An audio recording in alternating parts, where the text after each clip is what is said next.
ನಮಸ್ಕಾರ ಸ್ನೇಹಿತರೆ, ಸ್ವಾಗತ ನಮ್ಮ ಕೈರುಚಿ ಚಾನಲ್ಗೆ. ನೀವೇನಾದರೂ ಡಾಬಾ ಸ್ಟೈಲ್ಗಳಲ್ಲಿ ಅಥವಾ ರೆಸ್ಟೋರೆಂಟ್ ಸ್ಟೈಲ್ಗಳಲ್ಲಿ, ಸ್ಟ್ರೀಟ್ ಫುಡ್ ಸ್ಟೈಲ್ಗಳಲ್ಲಿ ಕಬಾಬ್ ಮಾಡಬೇಕು ಅಂದ್ಕೊಂಡಿದ್ರೆ ಸಿಂಪಲಾಗಿ ನಾನು ಮಾಡಿರುವ ಈ ವಿಧಾನದಲ್ಲಿ ಟ್ರೈ ಮಾಡಿ ತುಂಬಾ ಟೇಸ್ಟಿಯಾಗಿ ಬರುತ್ತೆ. ಬನ್ನಿ ನೋಡೋಣ. ಮೊದಲಿಗೆ ನಾನಿಲ್ಲಿ 1 ಬೌಲ್ ಆಗೋಷ್ಟು ಕಾರ್ನ್ಫ್ಲೋರ್ ಹಿಟ್ಟನ್ನು ತೊಗೊಂಡಿದ್ದೀನಿ. ಅಂದರೆ ಜೋಳದ ಹಿಟ್ಟು ಅಂತಲ್ವ, ಕಾರ್ನ್ಫ್ಲೋರ್ ಹಿಟ್ಟನ್ನು ತೊಗೊಂಡಿದ್ದೀನಿ. 1 ಬೌಲ್ ಆಗೋಷ್ಟು ತೊಗೊಂಡಿದ್ದೀನಿ. ಅರ್ಧ ಬೌಲ್ ಆಗೋಷ್ಟು ಅದಕ್ಕೆ ಗಟ್ಟಿ ಮೊಸರನ್ನು ತೊಗೊಂಡಿದ್ದೀನಿ.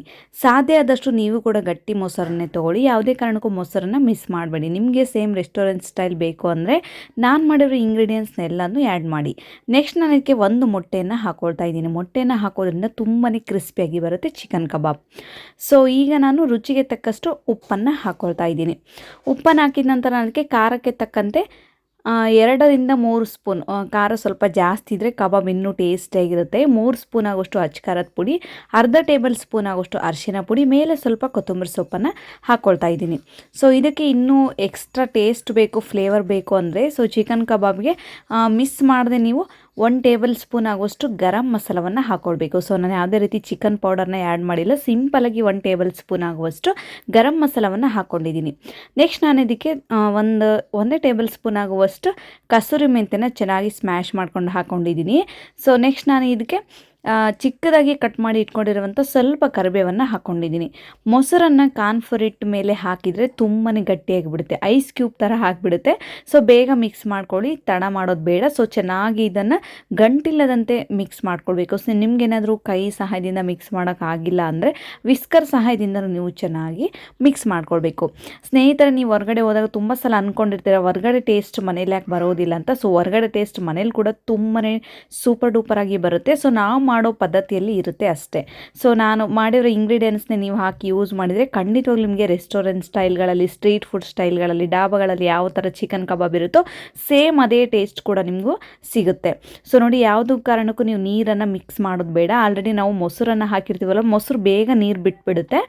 ನೀರನ್ನು ಮಿಕ್ಸ್ ಮಾಡದೆ ನೀವು ಚೆನ್ನಾಗಿ ಗಂಟಿಲ್ಲದಂತೆ ಈ ಥರ ನುಣ್ಣಗೆ ಪೇಸ್ಟ್ ಥರ ಆಗಬೇಕು. ಇಷ್ಟು ಪೇಸ್ಟ್ ಆಗೋ ತನಕ ನೀವು ಕಂಟಿನ್ಯೂಸ್ ಆಗಿ ಒಂದು 2ರಿಂದ 3 ನಿಮಿಷ ಮಿಕ್ಸ್ ಮಾಡಲೇಬೇಕಾಗುತ್ತೆ. ನೋಡಿ ಎಷ್ಟು ನುಣ್ಣಗೆ ಪೇಸ್ಟ್ ಆಗಿದೆ ಅಂತ ನೀವು ನೋಡ್ತಿರ್ಬೋದು. ಇಷ್ಟಾದರೆ ಸಾಕು. ನಿಮಗೇನಾದರೂ ಸ್ವಲ್ಪ ನೀರು ಅನಿಸಿದರೆ ನೀವು ಸ್ವಲ್ಪ ಕಾರ್ನ್ಫ್ಲೋರ್ ಹಿಟ್ಟನ್ನ ಆ್ಯಡ್ ಮಾಡ್ಕೊಳ್ಬೋದು. ನಾನಿಲ್ಲಿ ಅರ್ಧ ಕೆಜಿ ಆಗೋಷ್ಟು ಚಿಕನ್ನ ತೊಗೊಂಡಿದ್ದೀನಿ. ಕ್ಲೀನಾಗಿ ಕಟ್ ಮಾಡಿಕೊಂಡು ವಾಶ್ ಮಾಡಿಕೊಂಡು 2 ಲೆಗ್ ಪೀಸ್ ತೊಗೊಂಡಿದ್ದೀನಿ. ಲೆಗ್ ಪೀಸ್ ಹಾಕಿದ್ರೆ ಇನ್ನೂ ಟೇಸ್ಟಿಯಾಗಿರುತ್ತೆ. ಹಾಗಾಗಿ ನಾನು ಜಸ್ಟ್ 2 ಮಾತ್ರ ಲೆಗ್ ಪೀಸ್ ಹಾಕ್ಕೊಂಡಿದ್ದೀನಿ. ಉಳ್ಕಿದ್ದೆಲ್ಲ ಚಿಕನ್ನ ಚಿಕ್ಕದಾಗಿ ಕಟ್ ಮಾಡಿಕೊಂಡು ಒಂದು 2ರಿಂದ 3 ಸಲ ಚಿಕನ್ನ ವಾಶ್ ಮಾಡಿಕೊಂಡು ಹಾಕ್ಕೊಳ್ಬೇಕು.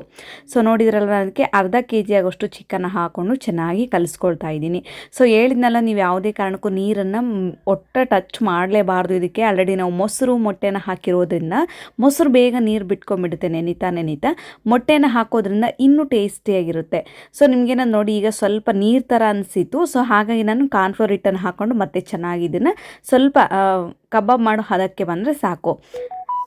ನೀವೀಗ ಗೋಬಿ ಮಾಡುವಾಗ ಯಾವ ಥರ ಹದಕ್ಕೆ ನಾದ್ಕೊಳ್ತೀರೋ ಸೇಮ್ ಅದೇ ಥರ ಸ್ಟ್ರೆಚ್ಚರ್ಗೆ ಬಂದರೆ ಸಾಕು. ನೋಡಿ, ಫೈನಲಾಗಿ ಇದೆಲ್ಲ ಚೆನ್ನಾಗಿ ನಾದಿಟ್ಕೊಂಡಿದ್ದೀನಿ, ಕಲಸಿಟ್ಕೊಂಡಿದ್ದೀನಿ. ನಿಮಗೇನಾದರೂ ಟೈಮ್ ಇದ್ದರೆ 2 ಅವರ್ಸ್ ಆಗಲಿ ನೀವು ಗ್ಯಾಪ್ನ ಕೊಡಬೇಕಂದ್ರೆ ರೆಸ್ಟ್ ಕೊಡಬೇಕು.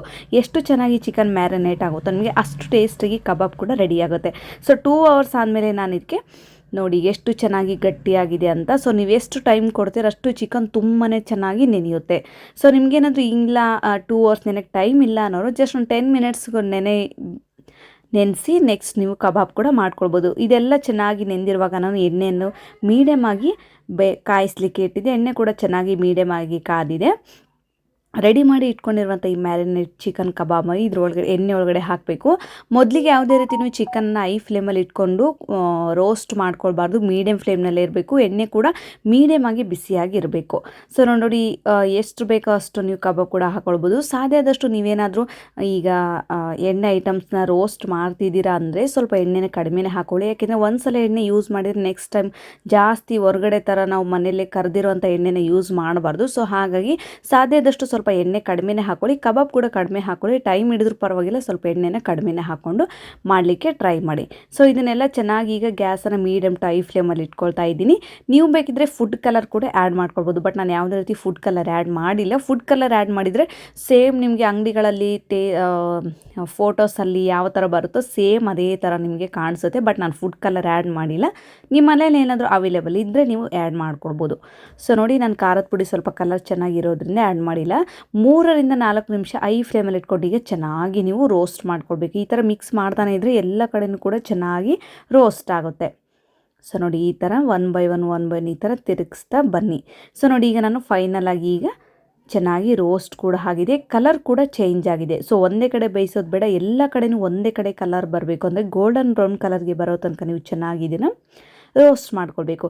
ನೀವೇನಾದರೂ ಸಂಡೇ ಸ್ಪೆಷಲಾಗಿ ಹೊರಗಡೆ ಹೋಗಿ ನಾನ್ ವೆಜ್ನ ತಿನ್ನೋದಕ್ಕಿಂತ ಮನೆಯಲ್ಲೇ ತುಂಬಾ ಈಸಿಯಾಗಿ ಹಾಗೂ ಸರಳವಾದ ವಿಧಾನದಲ್ಲಿ ಮನೆಯಲ್ಲಿರುವಂಥ ಐಟಮ್ಸ್ನ ಯೂಸ್ ಮಾಡಿಕೊಂಡು ತುಂಬಾ ಟೇಸ್ಟಾಗಿ ಕೂಡ ಮಾಡ್ಕೊಳ್ಬೋದು. ಸೊ ಫೈನಲಾಗಿ ನಾನು ಇದನ್ನು ತೆಗಿತಾ ಇದ್ದೀನಿ. ನೋಡಿ ಈಗ ಇದನ್ನ ತೆಗೆದು ಉಳ್ಕಿದ್ದೇನೋ ಮ್ಯಾರಿನೇಟ್ ಮಾಡಿರುವಂಥ ಚಿಕನ್ಸ್ ಇರುತ್ತಲ್ವ ಅದನ್ನು ಕೂಡ ನಾನು ಸೆಕೆಂಡ್ ರೌಂಡ್ಗೆ ಈ ಥರ ಚೆನ್ನಾಗಿ ಮಿಕ್ಸ್ ಮಾಡಿಕೊಂಡು, ನಿಮಗೇನಾದರೂ ಸ್ವಲ್ಪ ಟೇಸ್ಟ್ ನೋಡಿ ಸ್ವಲ್ಪ ನೆಂಚ್ಕೊಂಡು ನೀವು ಉಪ್ಪು ಏನಾದರೂ ಕಡಿಮೆ ಅನಿಸಿದರೆ ಸ್ವಲ್ಪ ಉಪ್ಪು ಕೂಡ ಹಾಕ್ಕೊಂಡು ನೀವು ಮಾಡ್ಕೊಳ್ಬೋದು. ಸೊ ನೋಡಿ ನಾನು ಸಾಧ್ಯ ಆದಷ್ಟು ಎಣ್ಣೆನ ಕಡಿಮೆನೇ ಹಾಕ್ಕೊಳ್ಳಿ, ಕಬಾಬ್ ಕೂಡ ಕಡಿಮೆ ಹಾಕೊಳ್ಳಿ, ಸ್ವಲ್ಪ ಟೈಮ್ ಹಿಡಿಯುತ್ತೆ ಅಷ್ಟೇ. ಬಟ್ ಉಪಯೋಗಿಸಿರುವಂಥ ಎಣ್ಣೆನ ಪದೇ ಉಪಯೋಗಿಸೋದು ಬೇಡ, ಅದೇ ಕಾರಣಕ್ಕೆ ನಾನು ಎಣ್ಣೆನ ಸ್ವಲ್ಪ ಹಾಕ್ಕೊಂಡಿದ್ದೀನಿ. ಉಳಿದಿರುವಂಥ ಚಿಕನ್ ಕೂಡ ನಾನು ಸೇಮ್ ಲೆಗ್ ಪೀಸ್ ಚಿಕನ್ಸ್ ಎಲ್ಲ ಯಾವ ಥರ ಫಸ್ಟ್ಗೆ ಯಾವ ಥರ ಎಲ್ಲ ರೋಸ್ಟ್ ಮಾಡ್ಕೊಂಡಿದ್ದೀನೋ ಸೇಮ್ ಅದೇ ಥರ ರೋಸ್ಟ್ ಮಾಡ್ಕೊಂಡಿದ್ದೀನಿ. ಸೊ ನೋಡಿ ಈಗ ನಾನು ಫಸ್ಟ್ ರೌಂಡಲ್ಲಿ ರೋಸ್ಟ್ ಮಾಡಿರುವಂಥ ಚಿಕನ್ನ ಕಂಪ್ಲೀಟಾಗಿ ಕೂಲ್ ಆದಮೇಲೆ ನೆಕ್ಸ್ಟು ಕಾಯಿಸಿರುವಂಥ ಎಣ್ಣೆ ಒಳಗಡೆ ರಿಪೀಟ್ ಸೆಕೆಂಡ್ ಟೈಮ್ ಕೂಡ ಅದನ್ನೇ ಹಾಕ್ಕೊಳ್ತಾ ಇದ್ದೀನಿ. ಯಾಕೆಂದರೆ ತುಂಬಾ ಕ್ರಿಸ್ಪಿಯಾಗಿ ಬರಬೇಕು, ನಿಮಗೆ ಹೋಟೆಲ್ ಸ್ಟೈಲ್ ಡಾಬಾ ಸ್ಟೈಲ್ ಬರಬೇಕಂದ್ರೆ ಸೊ ಈ ಸ್ಟೆಪ್ನ ನೀವು ಮಿಸ್ ಮಾಡಲೇಬೇಕು. ಸೊ ನೋಡಿ ನೀವು ಸೆಕೆಂಡ್ ಟೈಮ್ ಚೆನ್ನಾಗಿ ರೋಸ್ಟ್ ಮಾಡ್ಕೊಳ್ಬೇಕು. ಫಸ್ಟ್ ಟೈಮ್ ಕೂಡ ರೋಸ್ಟ್ ಮಾಡ್ಕೊಂಡಿರ್ತೀವಿ, ಸೆಕೆಂಡ್ ಟೈಮ್ ಒಂದು 3 ನಿಮಿಷ ಆದರೆ ಸಾಕು, 3 ನಿಮಿಷಕ್ಕಿಂತ ಕಡಿಮೆನೇ ಬೇಯಿಸ್ಕೊಳ್ಳಿ. ಸೊ ಮೇನ್ ಸ್ಟೆಪ್ ಅಂದರೆ ಇದೆ. ಹೋಟೆಲ್ಗಳಲ್ಲಿ ಯಾಕೆ ತುಂಬ ಕ್ರಿಸ್ಪಿಯಾಗಿರುತ್ತೆ ಅಂದರೆ ಇದೇ ಕಾರಣಕ್ಕೆ. ಅವರು ಮೊದಲಿಗೆ ಈ ಥರ ಎಲ್ಲ ಚೆನ್ನಾಗಿ ರೋಸ್ಟ್ ಮಾಡ್ಕೊಂಡು ಇಟ್ಕೊಂಡಿರ್ತಾರೆ, ಯಾವ್ದಾದ್ರು ಕಸ್ಟಮರ್ಸ್ನ ಕೇಳಿದಾಗ ನೆಕ್ಸ್ಟ್ ಸೆಕೆಂಡ್ ಟೈಮ್ ಕೂಡ ಅವರು ಈ ಥರ ಎಲ್ಲನೂ ಚೆನ್ನಾಗಿ ರೋಸ್ಟ್ ಮಾಡಿಕೊಡ್ತಾರೆ. ಸೊ ಹಾಗಾಗಿ ನಮಗೆ ತಿನ್ನಲಿಕ್ಕೆ ತುಂಬಾ ರುಚಿಯಾಗಿರುತ್ತೆ. ಸೊ ನೀವು ಕೂಡ ಇದು ಕಂಪ್ಲೀಟಾಗಿ ಕೂಲ್ ಆದಮೇಲೆ ಫಸ್ಟ್ ರೌಂಡಲ್ಲಿ ಹಾಕಿರುವಂಥ ಚಿಕನ್ ಕಬಾಬ್ ಕಂಪ್ಲೀಟಾಗಿ ಕೂಲ್ ಆದಮೇಲೆ ಸೆಕೆಂಡ್ ರೌಂಡ್ ಅದೇ ಕಾಯಿಸಿರುವಂಥ ಎಣ್ಣೆಯಲ್ಲೇ ಈ ಚಿಕನ್ನ ಹಾಕ್ಕೊಳ್ಬೇಕು. ಕೆಳಗಡೆ ಎಲ್ಲ ತೆಗೆದಾದ್ಮೇಲೆ ನಾನು ಇದಕ್ಕೆ ಸ್ವಲ್ಪ ಉಪ್ಪು, ಖಾರದ ಪುಡಿ, ನಿಂಬೆಹಣ್ಣನ್ನು ಹಾಕ್ಕೊಂಡು ಚೆನ್ನಾಗಿ ಮಿಕ್ಸ್ ಮಾಡ್ಕೊಳ್ಬೇಕು. ಇನ್ನೂ ತಿನ್ನುವಾಗ ತುಂಬಾ ಟೇಸ್ಟಿಯಾಗಿರುತ್ತೆ. ಸೊ ಫೈನಲ್ ಆಗಿ ನೀವು ಕೂಡ ಏನಾದರೂ ಒಂದ್ಸಲ ಚಿಕನ್ ಕಬಾಬ್ ಟ್ರೈ ಮಾಡಿಲ್ಲ ಅಂದರೆ ಖಂಡಿತವಾಗ್ಲೂ ನಾನು ಮಾಡಿರೋ ಈ ವಿಧಾನದಲ್ಲಿ ನೀವೇನಾದರೂ ಟ್ರೈ ಮಾಡಿದರೆ ಪದೇ ಮಾಡ್ಕೊಂಡು ತಿಂತೀರಾ, ಅಷ್ಟು ಟೇಸ್ಟಿಯಾಗಿರುತ್ತೆ. ಫೈನಲ್ ಆಗಿ ಸೆಕೆಂಡ್ ರೌಂಡ್ಸ್ ಕೂಡ ನಾನೇನು ಸೆಕೆಂಡ್ ರೌಂಡ್ಸ್ಗೆ ಹಾಕಿದ್ನಲ್ಲ ಅದು ಕಂಪ್ಲೀಟಾಗಿ ಕೂಲ್ ಆದಮೇಲೆ ಇನ್ನೊಂದು ಟೈಮ್ ನಾನು ಎಣ್ಣೆಯಲ್ಲಿ ರೋಸ್ಟ್ ಮಾಡಿಕೊಂಡು ಅದಕ್ಕೂ ಕೂಡ ಚೆನ್ನಾಗಿ ಉಪ್ಪು ಖಾರ ಎಲ್ಲನೂ ನಾನು ಹಾಕ್ಕೊಂಡು ಈಗ ಮಿಕ್ಸ್ ಮಾಡ್ಕೊಳ್ತಾ ಇದ್ದೀನಿ. ಸೊ ನೋಡಿ ನೀವೇನಾದರೂ ಇನ್ನೂ ಟ್ರೈ ಮಾಡಿಲ್ಲ ಅಂದರೆ ಸೊ ನಾನು ಮಾಡಿರುವ ಈ ವಿಧಾನದಲ್ಲಿ ನೀವು ಟ್ರೈ ಮಾಡಿದರೆ ತುಂಬಾ ಟೇಸ್ಟಿಯಾಗಿ ಬರುತ್ತೆ. ನೀವೇನಾದರೂ ಟ್ರೈ ಮಾಡಿದರೆ ನನಗೆ ಕಾಮೆಂಟ್ಸ್ ಮೂಲಕ ತಿಳಿಸೋದನ್ನು ಮಾತ್ರ ಮರಿಬೇಡಿ. ಫೈನಲಾಗಿ ಈ ವೀಕೆಂಡ್ ಸ್ಪೆಷಲ್ಗೆ ಸಂಡೇ ಸ್ಪೆಷಲ್ಗೆ ಅಥವಾ ನೀವೇನಾದರೂ ಫ್ರೀ ಟೈಮಲ್ಲಿದ್ದಾಗ ಮಕ್ಕಳಿಗೆ ಈ ಥರ ಚಿಕನ್ ಕಬಾಬ್ನ ಒಂದ್ಸಲ ಮಾಡಿಕೊಟ್ಟು ಟೇಸ್ಟ್ ನೋಡಿ. ಸೊ ನೀವೇನಾದರೂ ಇನ್ನೂ ನನ್ನ ಚಾನಲ್ಗೆ ಸಬ್ಸ್ಕ್ರೈಬ್ ಮಾಡ್ಕೊಂಡಿಲ್ಲ ಅಂದರೆ ನನ್ನ ಚಾನಲ್ಗೆ ಲೈಕ್ ಮಾಡಿ, ಶೇರ್ ಮಾಡಿ ಹಾಗೂ ಸಬ್ಸ್ಕ್ರೈಬ್ ಮಾಡ್ಕೊಳ್ಳಿ. ಸಿಗೋಣ ಮತ್ತೆ ಮುಂದಿನ ವೀಡಿಯೋದಲ್ಲಿ. ಧನ್ಯವಾದಗಳು.